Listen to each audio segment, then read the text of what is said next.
जय हिंद। देखो आज आम कौन देखा जे ना गंगा नदी तंत्र माने हमर गंगा रिवर सिस्टम विषय आज हम कौन देखा एवं ए वीडियो रे हम देखा कौन जे हमर पंच प्रयाग कौन एवं गंगार सहायक नदी गुडी को भी मतलब हमें देखा। देखो हमर गंगा नदी नहीं कि गंगा नदी हमर स्वतंत्र भाव रे गोटे कौन जे गंगा नदी एपरि भाव रे कौन सृष्टि होई नाही।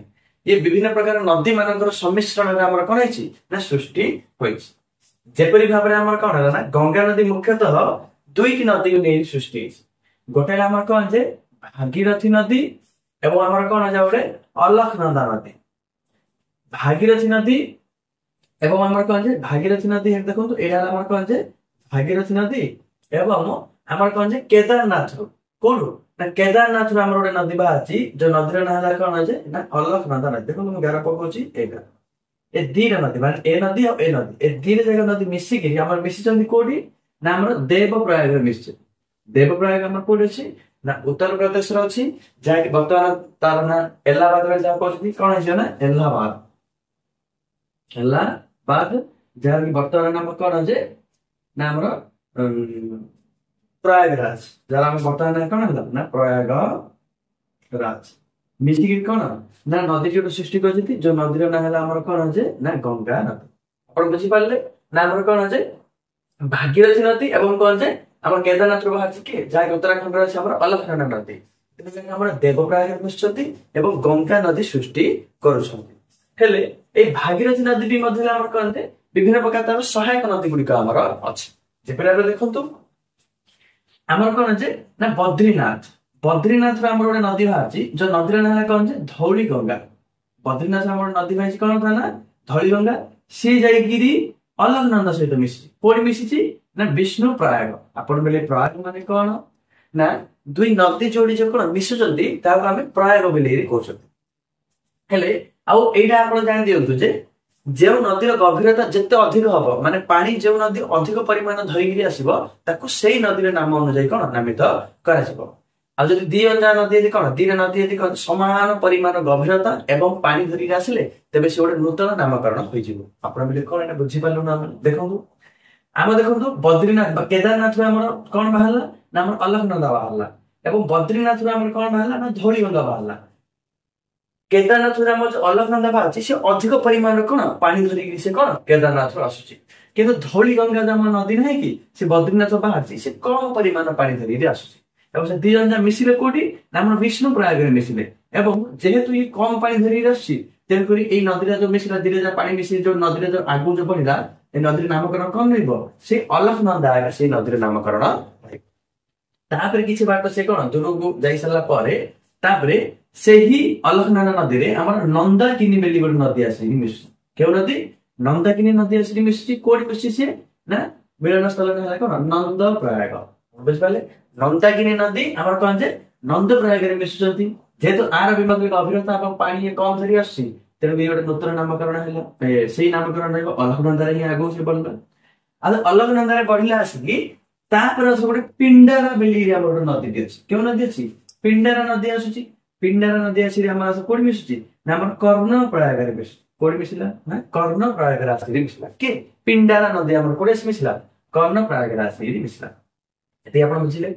तापर हमर कोन आइछि ना यार गंगोत्री ग्लेशियर जहा के हमर उत्तराखंड रे अछि गंगोत्री ग्लेशियर गोटे नदी हमर बाहरची जो नदी ना कोन मंदाकिनी देखंतु नदी ना कोन मंदाकिनी ए मंदाकिनी नदी कोन आइछि ना ये प्रवाहित हेरि आसीरी ये आसीरी कोडी मिसि ना हमर रुद्र प्रयाग ठारे आसीरी मिसि कोडी मिसि ना रुद्र प्रयाग ठारे आसीरी मिसि एवं सब जगह नदी रे कोन पानी कोन जे अलखनंदा नदी रो कोन जे ना कम अट तेन करी ए नदी हमर कोन अलखनंदा नाम रे ही नामित होगिरी आसु एपरि आगर से प्रवाहित हेरि आसिला एवं ये हमर कोन जे भागीरथी हमर कोड बाहला ना हमर उत्तराखंड रो बाहला कोड बाहला ना उत्तराखंड रो हमर कोन जे गोमुख स्थान रो बाहला कोड बाहला ना गोमुख एरा कोन हिजो ना गोमुख नामक स्थान रो से बाहला भागीरथी नदी बाहला एवं आसी से कोड मिसिले ना देवप्रयाग ठारे मिसिले देवप्रयाग कोड छी ना अल्लाहाबाद जहा के हमर उत्तर प्रदेश हमर अछि वर्तमान नामकरण तार कोन हटे ना प्रयागराज एति के आपण बुझि पाले जे हमें बुझिले कोन ना पंच प्रयाग विषय हमें बुझिले पंच प्रयाग हमर कोन कोन हटे ना हम गोटे बुझिले कोन ना हमर विष्णु प्रयाग नंद प्रयाग कर्ण प्रयाग ରୁଦ୍ର ପ୍ରୟାଗ ଏବଂ ଆମର କଣ ଅଛି ଦେବ ପ୍ରୟାଗ। କେତୋଟି ପ୍ରୟାଗ ଆମର ହେଲା ନା 5ଟି ପ୍ରୟାଗ। এটা আমরা কইছে উত্তরাখণ্ডের কোন আছে এর বিশেষত্ব অলগা প্রকার আছে এবং আমার বি মধ্যে কোন হিন্দু ধর্মর বি মধ্যে কোন আছে না টিকে জগইবা আমরা বৌদ্ধিক জ্ঞান আমার আছে মানে আমি কই পারিবা আমরা এপরি ভাবে বিশ্বাস আছে যে গঙ্গা নদীরে আমরা যদি পূর্বজ মানଙ୍କର যেତେବେଳେ ଆମେ ଅସ୍ଥିକୁ ବିସର୍ଜନ କରିବା ସେତେବେଳେ ଆମର କଣ ହେଇଥାଏ ନା ସବୁ ପାପର କ୍ଷୟ ହୋଇଥାଏ ଏବଂ ସ୍ନାନ କରିବା ଦ୍ୱାରା ବି ମଧ୍ୟ କଣ ହେଇଥାଏ ନା ସବୁ ପାପ କ୍ଷୟ ହୋଇଥାଏ। ଆଉ ଭାଗୀରଥୀ ଏଟା ତ ଆମର ପୌରାଣିକ କାହାଣୀ ଅଛି ନା ଆମର ଭଗବାନ ଶ୍ରୀ ରାମଙ୍କର ପୂର୍ବଜ ଭାଗୀରଥୀ ଥିଲେ ସେ କଣ କରିଥିଲେ ନା ତପସ୍ୟା କରିଥିଲେ। କାହାକୁ ତପସ୍ୟା କରିଥିଲେ ନା ବ୍ରହ୍ମଦେବକୁ ତପସ୍ୟା କରିଥିଲେ ଯେ ମୋର ପୂର୍ବଜ ମାନଙ୍କର ଯୋଉ ପାପ ରହିଛି ସେଇଟାକୁ ମୁଁ କିଭଳି ଭାବରେ କ୍ଷୟ କରିପାରିବି ମାନେ ପିତୃ ଦୋଷରୁ କଣ ଯେ କ୍ଷୟ କରିବା ପାଇଁ ବୋଲି ସେ ବ୍ରହ୍ମଦେବକୁ କଣ କରିଥିଲେ ନା ପୂଜା କରିଥିଲେ। ମୁଁ ବ୍ରହ୍ମଦେବ କଣ କରିଥିଲେ ନା ସେଠି ସେ ତାଙ୍କୁ କଣ କରିଥିଲେ ନା ମହାଦେବ ଆମର ଭଗବାନ ଶିବଙ୍କ ପାଖକୁ ପହଞ୍ଚାଇଥିଲେ ନା ଆପଣ ଶିବଙ୍କ ପାଖକୁ ଯାଆନ୍ତୁ ଭଗବାନ ଶିବଙ୍କ ପାଖକୁ ସେ କଣ କରିଛନ୍ତି ନା ନିଜ ଜଟାରେ କଣ ଗଙ୍ଗା ମାତାକୁ କଣ କରିଛନ୍ତି ଧାରଣ କରି ରଖିଛନ୍ତି। ଆପଣ ତାଙ୍କୁ ଦେଇ କଣ କରନ୍ତୁ ପ୍ରାର୍ଥନା କରନ୍ତୁ ଯେ ମାତା ଗଙ୍ଗାକୁ ଆପଣ କଣ କରନ୍ତୁ ନା ଧରା ପୃଷ୍ଠକୁ କଣ ଯିବା ପାଇଁ ବୋଲି ମୋ ସହିତ ଦିଅନ୍ତୁ ଯାହାଫଳରେ ମୋର ପୂର୍ବଜ ମାନଙ୍କର କଣ ହେଇପାରିବ ନା ଯାହାବି ମଧ୍ୟରେ ଯୋଉ ପାପ କାମ ସେମାନେ କରିଛନ୍ତି ସେଟା କଣ ହେଇପାରିବ ନା ପୁଣ୍ୟରେ ଗଣତି ହେଇପାରିବ ଏବଂ ସେମାନେ କଣ ହେଇପାରିବେ ନା ପାପରୁ କ୍ଷୟ ହେଇପାରିବେ। ତାପରେ ଭଗବାନ ଶିବ ତାଙ୍କର କଣ ଭାଗୀରଥୀଙ୍କର କଣ ପ୍ରାର୍ଥନାକୁ ଶୁଣିଲେ ଶୁଣି କଣ କଲେ ନା ନିଜ ଜଟାରୁ କଣ କଲେ ନା ମାତା ଗଙ୍ଗାକୁ କଣ କଲେ ଛାଡିଲେ ଯାହାଫଳରେ ମାତା ଗଙ୍ଗାଙ୍କର ତୀବ୍ରତା ଏତେ ଥିଲା ଯେ କଣ ତୀବ୍ରତା ଆସିଲା ସେ ଆସିଲା କୋଉଠି ପଶିଲା ନା ଆମର ଗଙ୍ଗା ନାମକ ସ୍ଥାନରୁ ତାଙ୍କେ ପ୍ରବାହିତ ହେଲେ। ଭାଗୀରଥୀ ଯୋଉ ବାଟ ଦେଇକି ଗଲେ ମାତା ଗଙ୍ଗା ବି ମଧ୍ୟ କଣ କଲେ ସେଇ ବାଟ ଦେଇକି କଣ କଲେ ଗତି କରି କରି କରି କରି ଆମର ଏତେ ବଡ ସୃଷ୍ଟି ହେଇଛି। ଏଇଟା ତ ଆମର ପୌରାଣିକ କାହାଣୀ ଆମର ହେଇଗଲା। ହେଲେ ଏପରି ଭାବରେ ଆମର କହିଲେ ପଞ୍ଚପ୍ରୟାଗ ମଧ୍ୟ ଅଛି। ଆପଣ କିପରି ଭାବରେ ହେତୁ ରଖିବେ ଭଗବାନଙ୍କ ବିଷ୍ଣୁଙ୍କୁ ଧ୍ୟାନ କରନ୍ତୁ। ଭଗବାନ ବିଷ୍ଣୁଙ୍କୁ ଧ୍ୟାନ କରି କଣ କରନ୍ତୁ ନା ପ୍ରଥମେ ଆମେ ଦେଖିବା କଣ ଯେ ଭଗବାନ ବିଷ୍ଣୁ ବିଷ୍ଣୁଙ୍କୁ ଧ୍ୟାନ କଲେ ଆମେ କଣ ପାଇବା ନା ବିଷ୍ଣୁ ପ୍ରୟାଗ। ଭଗବାନ ବିଷ୍ଣୁ କଣ ବିଷ୍ଣୁ ପ୍ରୟାଗ। ଭଗବାନ ବିଷ୍ଣୁ ପ୍ରଥମ ଆମର ପ୍ରୟାଗ ହେଲା ବିଷ୍ଣୁ ପ୍ରୟାଗ। ଭଗବାନ ବିଷ୍ଣୁ କୋଉଠି ଜନ୍ମ ଗ୍ରହଣ କରିଥିଲେ ନା ନନ୍ଦ ମହାରାଜାଙ୍କର କଣ ଯେ ଘରେ ଜନ୍ମ ଗ୍ରହଣ କରିଥିଲେ। ତାପରେ ସେକେଣ୍ଡ ଆମେ କଣ ଆସିବ ନନ୍ଦ ପ୍ରୟାଗ। ଦେଖନ୍ତୁ ଏଠି ଆମର କଣ ଅଛି ନା ନନ୍ଦ ପ୍ରୟାଗ। ତାପରେ ଆମେ ଦେଖିବା ଭଗବାନ ବିଷ୍ଣୁ ନନ୍ଦଙ୍କ ଘରେ କଣ ହେଲେ ଜନ୍ମ ଲାଭ କଲେ ଏବଂ ସେ କାନରେ କୁଣ୍ଡଳ ପିନ୍ଧିଥିଲେ। କୋଉଠି ପିନ୍ଧିଲେ କାନ କାନକୁ ଆମର ସଂସ୍କୃତିରେ କଣ କହୁଛି ନା କର୍ଣ୍ଣ ବୋଲି କହ। ତାପରେ ଆମେ କଣ ପିଲା କର୍ଣ୍ଣ ପ୍ରୟାଗ। ଦେଖନ୍ତୁ ଏଠି ଆମର କଣ ଅଛି କର୍ଣ୍ଣ ପ୍ରୟାଗ। କର୍ଣ୍ଣ ପ୍ରୟାଗ ହେଲା ତାପରେ ଭଗବାନ ବିଷ୍ଣୁଙ୍କର ବି ମଧ୍ୟ ପ୍ରିୟ ଦେବତା କିଏ ନା ଭଗବାନ ଶିବ। ଆଉ ଶିବଙ୍କର ଅନ୍ୟ ନାମ କଣ ଅଟେ ନା ରୁଦ୍ର। ତେଣୁ ଆମେ କଣ କରିବା ରୁଦ୍ର ପ୍ରୟାଗ। ଯେତେବେଳେ ସବୁ ଜାଗା ଆମର ରୁଦ୍ର ପ୍ରୟାଗ ହେଲା ତାପରେ କଣ ଯେ ସବୁ ଦେବତା ମିଶିକି କଣ ଭଗବାନଙ୍କୁ କଣ ପ୍ରାର୍ଥନା କଲେ ଯାହା ଆମେ କଣ କଲେ ଦେବ ପ୍ରୟାଗ। ଭିତରେ ହେଇଯିବ ବିଷ୍ଣୁ ପ୍ରୟାଗ ନନ୍ଦ ପ୍ରୟାଗ କର୍ଣ୍ଣ ପ୍ରୟାଗ ରୁଦ୍ର ପ୍ରୟାଗ ଦେବ ପ୍ରୟାଗ। ଏପରି ଆମର କଣ ଅଛି ନା ଆମର ପଞ୍ଚ ପ୍ରୟାଗ ଆମର ଦେଖିବା ପାଇଁ ମିଳୁଛି। ଏ ସବୁ ଜାଗା ଆମର କୋଉଠି ଦେଖିବାକୁ ମିଳୁଛି ନା ଉତ୍ତରାଖଣ୍ଡରେ ଆମର କଣ ଯେ ଦେଖିବା ପାଇଁ ବୋଲିକିରି ମିଳୁଛି। ହେଲେ ଆମେ ଦେଖିଦେଲେ କଣ ଯେ ପଞ୍ଚ ପ୍ରୟାଗ ଆମର କଣ ଆମେ ଦେଖିଦେଲେ। ବର୍ତ୍ତମାନ ଆମେ ଦେଖିବା କଣ ଯେ ଗଙ୍ଗା ନଦୀର ଆଗକୁ ଆମର କଣ ଅଛି ସେଟାକୁ ଆମେ ଦେଖନ୍ତୁ। ଏହି ଗଙ୍ଗା ନଦୀରେ ହିଁ ଆମର କଣ ଯେ ନା ଆମର ୟମୁନୋତ୍ରୀ ନାମକ ସ୍ଥାନ ଯୋଉଟା କି ଆମର ଉତ୍ତରାଖଣ୍ଡରେ ଅଛି। ଏଇ ୟମୁନୋତ୍ରୀ ନାମକ ସ୍ଥାନରେ ଆମର ଯମୁନା ନଦୀ ପ୍ରବାହିତ ହେଇକି ଆସୁଛି ଏବଂ ଯମୁନା ନଦୀ ଆସିକି ପ୍ରବାହିତ ହେଇକି ଆସିକି କୋଉଠି ମିଶିଛି ନା ଆମର କୋଉଠି ଅଛି ନା ଉତ୍ତରପ୍ରଦେଶରେ ଆମର ମିଶିଛି। ଏବଂ ଏଠି ଆମର ଆଉ ଗୋଟେ ବି ମଧ୍ୟ ନଦୀ ଯାହା ନାଁ ହେଲା କଣ ଯେ ସରସ୍ୱତୀ ନଦୀ। ସରସ୍ୱତୀ ନଦୀ ଏ ନଦୀର ନାଁ କଣ ହେଲା ନା ଏଠି ଆମେ ମିଶିଲେ ମାନେ କଣ ନା ଗଙ୍ଗା ନଦୀ ସୃଷ୍ଟି କରନ୍ତି। କାହିଁକି ନା ଆମର ଭାଗୀରଥୀ ନଦୀ ଏବଂ ଆମର କଣ ଅଛି ଅଲକନନ୍ଦା ନଦୀ ଦି ଜଣର ଗଭୀରତା ସମାନ ଅଟେ ଏବଂ ସେମାନେ କହନ୍ତି ଜଳ ବି ମଧ୍ୟ କଣ କରନ୍ତି ସମାନ ପରିମାଣ ଧରିକି ଆସିଲୁ ଦେବ ପ୍ରାୟରେ ସେମାନେ ମିଶିକି ଗୋଟେ ନୂତନ ନାମକରଣ କଲେ ଯାହା ନାଁ ଆମେ କଣ ନା ଗଙ୍ଗା ନଦୀ ବୋଲି କହିଲେ।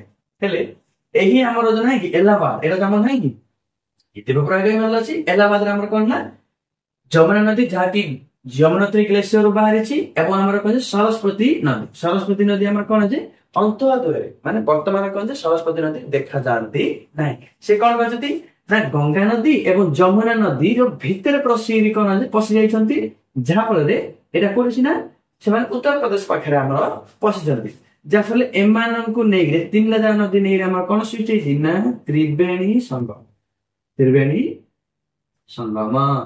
ଆପଣ ବୋଲେ ତ୍ରିବେଣୀ ସଙ୍ଗମ ମାନେ କଣ ନା ଗଙ୍ଗା ଯମୁନା ଆଉ ଆମର ସରସ୍ୱତୀ ନଦୀ ଅନ୍ତଃଦୂରରେ ମିଶିଛି। ତିନିଟା ନଦୀ ନେଇକି ଆମର ଯୋଉ ମିଶିଛନ୍ତି ତିନିଟା ନଦୀ ସେ ନଦୀର ନାଁ ଆମେ କଣ କହିଲେ ତ୍ରିବେଣୀ ସଙ୍ଗମ। ଆଉ ତ୍ରିବେଣୀ ସଙ୍ଗମ ଆମର କୋଉଠି ହଉଛି ଉତ୍ତରପ୍ରଦେଶ ଯାହାକୁ ଆମେ ଏଲାହାବାଦ ବୋଲି କହୁଛେ। ଏପରି ଭାବରେ ଗଙ୍ଗା ନଦୀ ପ୍ରବାହିତ ହେଇ କଣ କରୁଛି ନା ସେ ଆମର ଝାଡଖଣ୍ଡରେ ପ୍ରବାହିତ ହେଲା, ଝାଡଖଣ୍ଡ ଦେଇକି ସେ କୁଆଡେ ଗଲା ନା ବିହାର, ବିହାର ଦେଇକି ପ୍ରବେଶ କଲା, ବିହାର ଦେଇକି ଗଲା। ଆଉ ବିହାର ଆମ ଯୋଉ ପାଟନା ସହରଟା ଯୋଉ ନୁହେଁ କି ପାଟନା, ପାଟନା ଯାହାକୁ ଆମେ ପାଟଳିପୁତ୍ର ବୋଲି କହୁଛନ୍ତି, ପାଟଳିପୁତ୍ର, ପାଟଳିପୁତ୍ର ଯାହାର ପୁରା ନାଁ କଣ ହେଲା ଯେ ପାଟଳିପୁତ୍ର।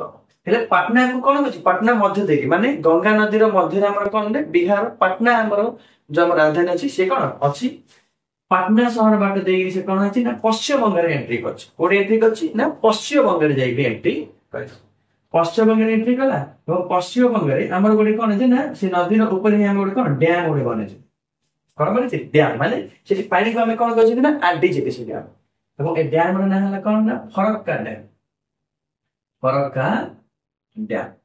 ଫରକ୍କା ଡ୍ୟାମ ଆମର କୋଉଠି ଅଛି ୱେଷ୍ଟ ବେଙ୍ଗାଲ ଆମର ଅଛି, ମାନେ ପଶ୍ଚିମବଙ୍ଗରେ ଫରକ୍କା ଡ୍ୟାମ ଅଛି। ଏବଂ এই ଫରକ୍କା ଡ୍ୟାମ ହିଁ ଆମର କଣ କରିଛନ୍ତି ନା ଗୋଟିଏ ଶାଖା ଆମେ କେମିତି ବାହାର କରିଛନ୍ତି ଯାହା ନାଁ ହେଲା ହୁଗୁଳି, ହୁଗୁଳି। ଇଏ ଆସିକି କଣ ନା ବଙ୍ଗୋପସାଗର ମିଶି କୋଉଠି ମିଶି ବଙ୍ଗୋପସାଗର, ଏପଟେ କଣ ଏରିଆ ନା ଏହା ସବୁ ପାଣି ଯାକ ବଙ୍ଗୋପସାଗରରେ ମିଶି। ହୁଗୁଳିରେ ହିଁ ଆମର କଣ ଅଛି ନା କୋଲକାତା ସହର ଆମର କଣ ଯେ ଅଛି। ଆଉ ଏଇ ହୁଗୁଳି ନଦୀ ଉପରେ ଆମର ହାଓଡା ବ୍ରିଜ ମଧ୍ୟ ଆମର ଅଛି। ହୁଗୁଳି ତାପରେ ଆମର ପଶ୍ଚିମ ପ୍ରବାହିତ ହେଇକି ତାର ଶାଖାରେ ଆଉ ଗୋଟେ ଶାଖାରେ କୁଆଡେ ଯାଇଛି ନା ଆମର ବାଂଲାଦେଶରେ ଏଣ୍ଟ୍ରି କରିଛି। କୋଉଠି ବାଂଲାଦେଶ, ବାଂଲାଦେଶରେ ଏଣ୍ଟ୍ରି କରିଛି।